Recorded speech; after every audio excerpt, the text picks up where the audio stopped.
श्री स्वामी समर्थ. तर नामजपामध्ये एवढी एनर्जी आहे आणि पूर्ण आयुष्याचं आपलं गूढ जे आहे ते नामजपामध्ये लपलेलं आहे. नामजप करताना तुम्ही स्वामी भक्त आहात तर स्वामींचं नामस्मरण करा, विष्णू भक्त आहात विष्णुदेवाचं नामस्मरण करा, शंकराचे भक्त आहात भगवान शिवची आराध्या करा, त्यांचं नामस्मरण करा. पण आयुष्यामध्ये नामस्मरण मात्र नक्की करा. श्री स्वामी समर्थ या जपाचा नियमितपणे न चुकता नक्की नामजप करा. कारण आजचं युग हे कलियुग आहे आणि कलियुगामध्ये आपल्याला जर कोणी तारून नेणारा असेल तर सगळ्यात मोठी शक्ती म्हणजेच नामजप आहे.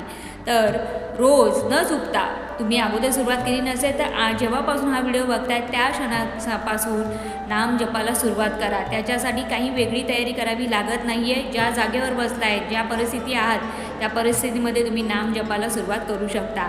तर करून बघा, आयुष्यामध्ये खूप फरक जाणवेल तुम्हाला. आणि कमेंटमध्ये मला लिहायला विसरू नका की तुम्हाला कोणता फरक जाणवला आहे. आणि 100% वध करणारा म्हणजेच नामजप आहे. तर नक्की करा आणि कमेंटमध्ये लिहायला विसरू नका. श्री स्वामी समर्थ.